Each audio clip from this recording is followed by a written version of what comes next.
Assalamu alaikum wa rahmatullahi ta'ala wa barakatuh. Dans cette vidéo, je vais parler des différents types d'ennemis que nous pourrons rencontrer durant notre existence. Car comme le dit l'imam Ibn Hazm, celui qui n'a pas d'ennemi en réalité ne contient pas de bien. Parce que celui à qui Allah pourvoit de ses bienfaits, nécessairement, il va être pris en animosité par les envieurs. Ainsi, le fait d'avoir des ennemis, ceci démontre que nous sommes comblés par les bienfaits divins. C'est pourquoi une personne sage disait que si vous voulez savoir qui sont les personnes qui sont dans le droit chemin, regardez vers qui s'orientent les flèches de l'hypocrisie et de la mécréance. En effet, les gens qui cheminent dans le droit chemin, nécessairement, ils vont être pris en animosité.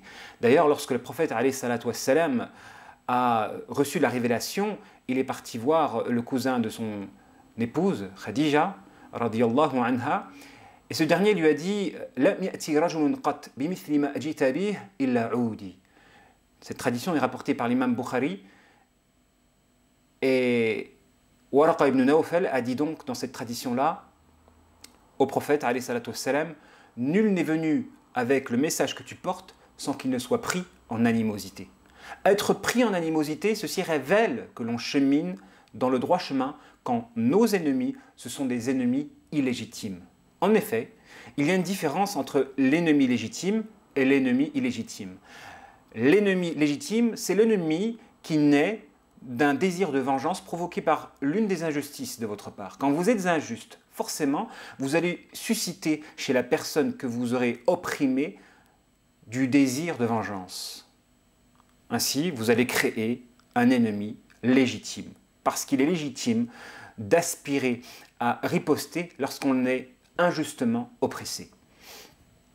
Cela étant, il existe des ennemis qui sont illégitimes, c'est-à-dire qu'ils n'ont pas de prétexte à se venger et pourtant ils se vengent ou ils vous vouent une animosité. Et le but de cette vidéo, c'est de parler de ce type d'ennemis. Alors, la première des catégories, et c'est la catégorie qui en réalité regroupe toutes les autres catégories, c'est la catégorie des égocentriques, de ceux qui sont blessés. En effet, Allah subhanahu wa ta'ala dit dans le Coran « Ihbitu ba'dukum li ba'din adu » Descendez ennemis les uns des autres, en s'adressant à Adam et Hawa, donc en s'adressant à la postérité de Adam, en s'adressant à l'humanité. En réalité, à travers ce verset-là, Allah subhanahu wa ta'ala met en évidence que lorsque l'on finalise un autre que lui, de par notre ego, nous allons nécessairement vouer une rivalité vis-à-vis de ceux qui peuvent empiéter sur notre confort. Dès qu'on commence à finaliser quelque chose de limité, nous allons nécessairement déclarer la guerre à ceux qui vont grignoter la chose que l'on finalise. Et c'est ce qui explique en réalité la majorité des guerres sur cette terre à l'heure d'aujourd'hui. Ce sont des rivalités de matières premières limitées qui suscitent, qui provoquent justement les guerres que nous connaissons à l'heure d'aujourd'hui. Ainsi, l'être humain, le premier des facteurs qui explique l'animosité de l'homme, c'est l'égocentrisme. Parce qu'on parle de spiritualité et l'islam est une spiritualité et il existe plein de spiritualités. Cela étant, l'islam est la spiritualité qui permet à la vérité de nous empêcher d'être orientés par notre ego, notre âme bestiale. On parle de spiritualité dès que nous avons des principes et des valeurs qui nous permettent d'aller au-delà d'une orientation par notre âme bestiale. Justement, parce que l'objectif de l'homme, enfin en tout cas c'est ce qui spécifie l'homme, c'est l'action justement de s'orienter par des valeurs transcendantes et de ne pas être orienté par ses pulsions ou par ses passions. Le problème, c'est qu'à l'heure d'aujourd'hui, nous traversons une époque où les personnes troublées dans la personnalité abondent et foisonnent. Et vous savez qu'une personne troublée dans sa personnalité, c'est une personne qui est incapable d'avoir le recul intellectuel qui peut lui permettre de voir juste et donc d'éviter d'être une personne orientée par un émotionnel. Donc généralement, une personne troublée dans la personnalité, lorsqu'elle est contrariée, elle aura tendance à vous diaboliser absolument, à faire de vous le causateur premier de sa propre souffrance et donc à vous diaboliser absolument. Donc comme nous traversons une époque où les troublés dans la personnalité abondent, ainsi nous avons de fortes chances de nouer des liens qui finiront par de l'animosité. Donc d'avoir des ennemis, de rencontrer de potentiels ennemis dus au fait qu'il y a un grand nombre de personnes troublées dans la personnalité. Il faut savoir que l'une des caractéristiques par lesquelles nous pouvons reconnaître une personne troublée dans la personnalité, c'est que dans la contrariété et dans la blessure émotionnelle, elle aura tendance à vous prendre comme un ennemi absolu, à vous diaboliser. Et on a énormément à l'heure d'aujourd'hui de personnes qui sont troublées dans la personnalité ou qui ont des tendances à l'égocentrisme et qui n'ont pas le recul de voir derrière la blessure quelque chose de thérapeutique. En réalité, la blessure, oui, elle peut être thérapeutique. Hein. Notre prophète alayhi salatu wassalam a dit dans une tradition « Hujibatin nar bil shahawat wa hujibatil jannatu bil makarih » Donc il a dit Hujibatin naru bil shahawat wa hujibatil jannatu bil makarih. L'enfer a été voilé par les passions et le paradis a été voilé par les choses désagréables. Ainsi, l'être humain se caractérise par son action de ne pas être orienté par ses passions, par ses pulsions, par les plaisirs tout simplement, d'ici-bas. Et au contraire, de ne pas être non plus freiné par les choses désagréables, les choses pénibles. Parce que justement, le paradis s'obtient par le fait d'aller vers ces choses qui sont pénibles et désagréables pour l'âme et par le fait de fuir les choses qui peuvent être plaisantes et agréables pour l'âme, surtout quand elles se trouvent derrière des choses qui sont illicites. Ainsi, nous ne devons pas faire de notre ego le référentiel de nos mouvements, de notre orientation. Malheureusement, nous avons des gens qui sont de nature à être orientés par leur ego, dû au fait qu'ils ont un trouble de la personnalité ou qu'ils n'ont pas de spiritualité. Vous avez des gens, ils refusent de croire en Dieu. Des conséquences de la peine et de la crainte que peut susciter la croyance. Ils sont bien dans leur passion, donc ils se refusent de croire en Dieu, puisque la croyance en Dieu implique un éloignement vis-à-vis de leur passion. Donc ils refusent de croire en Dieu, des conséquences justement de la croyance. C'est pourquoi la spiritualité, en tout cas la religion musulmane, c'est la religion qui a pour vocation d'orienter l'être humain à travers des idées transcendantes, et ces idées transcendantes sont celles de la vérité. Donc il existe d'autres spiritualités qui peuvent permettre à l'être humain de ne pas être orienté par leur âme bestiale, mais qui ne fait pas d'eux des personnes cheminant dans la spiritualité authentique, dans le sens où une spiritualité authentique a pour vocation non seulement de vous épanouir ici-bas, mais aussi et surtout de vous épanouir par la vie de l'au-delà. La deuxième des catégories, ce sont ceux qui vont vous vouer une animosité gratuitement, donc les réceptacles démoniaques. Vous risquez de rencontrer dans votre vie des personnes qui sont d'excellents réceptacles démoniaques, dans le sens où ils peuvent absorber votre qarine et vous détester sans cause apparente. Donc on reconnaît cette catégorie au fait que vous ne leur avez fait aucun mal et ils ne vous connaissent même pas et pourtant ils se rangent du côté de vos ennemis, de ceux qui vous détestent. Quand vous avez des gens qui ne vous connaissent pas et à qui vous n'avez fait aucun mal et qui pourtant sont des ennemis pour vous, alors soyez convaincus qu'ils sont d'excellents réceptacles démoniaques. Des gens pour qui le corps est un siège, un excellent habitat pour le démon. Des gens qui se réjouissent de voir souffrir autrui. Des gens qui ont de la méchanceté gratuite. Donc c'est la catégorie numéro 2.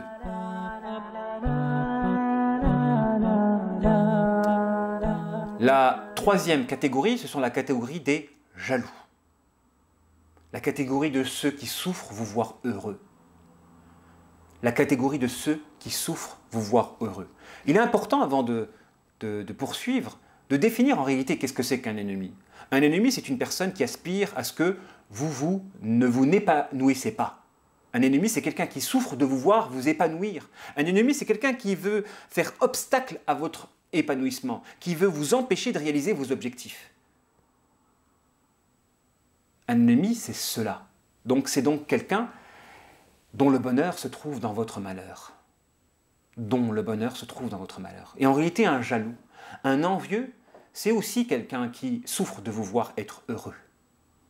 Et qui aspire à ce que les choses qu'il convoite, qu'il divinise, et que vous possédez, vous soient amputées. C'est quelqu'un qui souffre de vous voir heureux et qui aspire à des choses que vous avez et qui, des conséquences du fait que vous les avez et que lui ne les a pas, aspire à ce que ces choses-là soient amputées de vous, qu'on vous les ampute et qu'on vous les enlève. Alors, de deux manières, le jaloux va mettre en évidence sa négativité. Soit en travaillant à vous amputer de la chose qu'il convoite par la critique, donc au niveau de la langue, donc la médisance, la calomnie ou autre. En réalité, le jaloux, en critiquant autrui, il n'aspire qu'à démontrer qu'il est le seul digne de posséder ce qu'il veut critiquer chez vous. Le jaloux, lorsqu'il vous critique, en réalité, à l'endroit d'une chose qu'il convoite, il ne fait que démontrer qu'il est le seul digne à ses yeux de posséder la chose qu'il critique chez vous. Et donc il aspire à la détruire chez vous par la langue. Et généralement, les jaloux, ce sont des gens de théorie et pas des gens de l'action et du terrain du pragmatisme. Donc on les reconnaît justement, ces jaloux, au fait qu'ils vont vous critiquer à l'endroit de quelque chose par lesquels vous pouvez les rivaliser. Donc à l'endroit de la concurrence. Et malheureusement, notre communauté abonde de jaloux. Abonde de jaloux. Que ce soit de la jalousie dans le domaine mondain ou dans le domaine spirituel. Comment pouvons-nous être jaloux à l'endroit du domaine spirituel? Si bien que lorsqu'une personne œuvre dans une action qui nous caractérise, comme l'humanitaire, l'enseignement ou la thérapie, alors on va être jaloux à l'endroit d'une personne qui œuvre dans le même secteur. Et comme l'on veut ce secteur de manière exclusive pour nous, alors on va critiquer l'autre. Donc quand vous avez des personnes qui critiquent d'une critique qui n'est pas constructive et qui aspirent justement à déposséder une personne de la chose que l'on convoite, là vous avez affaire à des personnes qui sont jaloux. La quatrième catégorie, c'est la catégorie des adversaires idéologiques et des adversaires méthodologiques. En réalité, c'est vrai qu'une identité se caractérise par une idéologie et une méthodologie. Et donc nécessairement, les identités peuvent se faire la guerre lorsqu'elles sont contraires. Car l'épanouissement d'une identité peut se faire au détriment d'une autre identité. L'identité, en réalité, forcément, l'augmentation d'une identité, en tout cas le triomphe d'une identité, nécessairement, elle se fait au détriment d'une autre identité. Aussi, par instinct de survie, l'identité a le devoir de lutter contre son identité contraire. Les contraires se font naturellement la guerre. Pour apparaître le jour doit chasser la nuit. Donc les contraires se font naturellement la guerre. Donc quand vous avez des identités contraires, nécessairement ces identités vont se vouer des guerres. Alors quand c'est légitime, quand c'est poussé par la sincérité, ok, donc ça peut mener justement à de la concurrence noble. Donc la jalousie, elle peut être permise dans un cas, lorsqu'elle mène à de l'émulation, à de la stimulation. Quand je vois qu'autrui a des valeurs que je convoite, mais que je n'aspire pas à ce que ces valeurs soient privées, soient amputées de la personne, donc, et qu'au contraire, ce sont ces valeurs qui me stimulent à faire davantage, donc de la concurrence noble, à ce niveau-là, la jalousie est permise et noble. Donc c'est le cas où la jalousie peut être noble. La jalousie qui suscite et qui provoque de l'émulation et de la stimulation quand je vois des qualités et des bienfaits chez autrui et cela me stimule à le rivaliser. Donc c'est donc une jalousie qui permet au bien de progresser et de se développer. Donc cette jalousie-là est permise. Donc à l'endroit des idéologies et des méthodologies qui peuvent se concurrencer, lorsque elles entrent en collision à travers de l'argumentaire, c'est noble. Donc une animosité par laquelle nous aspirons à découvrir la vérité, c'est noble.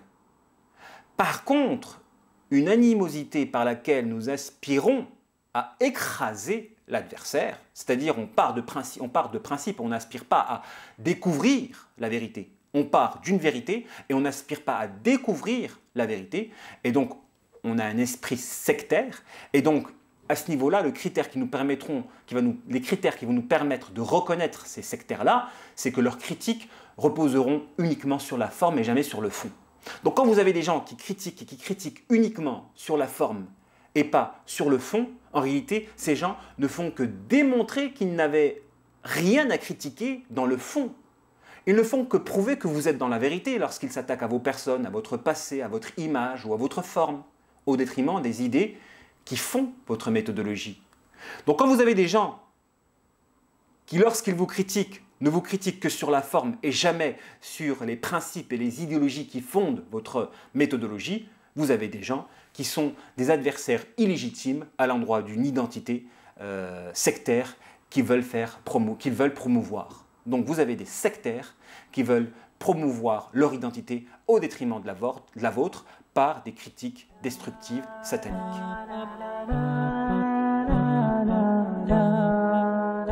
Alors si j'ai parlé justement de ces différentes catégories d'ennemis que nous pourrons rencontrer durant notre existence, à savoir les blessés égocentriques, les jaloux, les réceptacles démoniaques et les adversaires identitaires, car le prophète alayhi salatu wassalam nous a enseigné des valeurs. Et parmi ces valeurs, il nous a enseigné le pardon. Et il est vrai qu'un savant a mis en relief le fait que si nous exigeons de la part d'Allah subhanahu wa ta'ala sa miséricorde et le fait qu'il efface nos péchés le jour du jugement dernier, alors pourquoi nous n'agirions pas de la sorte avec notre semblable, en effaçant justement leur forfait et leur injustice à notre égard par le fait de polir notre cœur de toute rancune. Oui, nous exigeons d'Allah de la miséricorde et le fait qu'il efface tous nos péchés passés, et nous agissons pas similairement à l'endroit de nos semblables en polissant notre cœur de toute rancune. Donc le croyant a le devoir justement de s'habiller de la valeur qui est celle de polir leur cœur et de le débarrasser de toute rancune à l'endroit des personnes qui auraient été injustes ou ennemis durant une période de l'existence. Parce qu'il est vrai qu'il existe des ennemis circonstanciels et des ennemis intrinsèques. L'ennemi circonstanciel, c'est quelqu'un qui est ennemi des conséquences de certaines circonstances. Tandis que l'ennemi intrinsèque, c'est quelqu'un qui est ennemi tout le temps. Alors, l'attitude que l'on doit adopter, elle est relative au type d'ennemi que nous avons à faire en face de soi. Quand on a des ennemis circonstanciels, on doit travailler à faire disparaître les circonstances qui font que nous avons un ennemi en face de soi. Et ceci est illustré par la conquête de la Mecque, où le prophète alayhi salatu wassalam a pardonné à toutes ces personnes qui ont été des ennemis redoutables et horribles avant justement cette conquête-là. Il les a pardonnés. Tout ça pour dire qu'en réalité, certaines personnes peuvent être ennemies des conséquences de la domination d'un environnement ténébreux. Ce sont les circonstances qui font que certaines personnes peuvent être ennemies. D'un autre côté, vous avez des ennemis qui sont tout le temps ennemis, quelles que soient les circonstances. Et ce sont ces ennemis-là qui méritent notre animosité continuelle. Tandis que les autres, donc les ennemis circonstanciels, eux, méritent le fait que nous répondions à leur mal par du bien. Répondre au mal par du bien est la meilleure des voies pour faire prendre conscience à notre ennemi que nous ne sommes pas, en réalité à ses yeux, de véritables ennemis. La meilleure manière de ne plus être ennemi aux yeux de nos ennemis, c'est de répondre à leur mal par du bien. En réalité, les seuls moments où nous avons le devoir de riposter à la personne qui est injuste à notre endroit, c'est lorsque la personne risque d'abuser de notre patience, de notre indulgence, de notre manséitude. Quand on a un ennemi en face de nous qui, après avoir été injuste une fois et du fait que nous n'avons pas riposté, il continue, là nous devons riposter. Là nous devons riposter. Et encore, lorsqu'il porte atteinte à notre intégrité physique. Parce que lorsque c'est uniquement des attaques au niveau de la langue, il ne faut pas riposter. La meilleure manière de riposter justement à ces ennemis qui nous agressent par la langue, c'est l'indifférence, c'est l'action de les ignorer. Parce qu'on n'a pas le droit aussi, vis-à-vis d'un ennemi qui nous attaque par de la bassesse, de se rabaisser à son degré et de riposter par de la bassesse. Il faut rester élevé. Le lion ne répond pas au chien qui aboie. Donc, il est important de savoir comment riposter à nos ennemis. Et vis-à-vis de l'ennemi circonstanciel, qui lorsqu'il vous fait du mal, vous répondez par du bien, généralement, le fait que vous ne répondez pas à son mal par du mal, c'est suffisant pour lui faire prendre conscience qu'à ses yeux, vous ne méritez pas d'être un ennemi. Tandis que l'ennemi qui mérite vraiment une riposte, c'est celui qui porte atteinte à votre intégrité physique et qui abuse de votre retenue, de votre maîtrise pour pouvoir continuer à être injuste à l'endroit de votre droit. Vis-à-vis de cette personne-là, il faut riposter. Il faut riposter.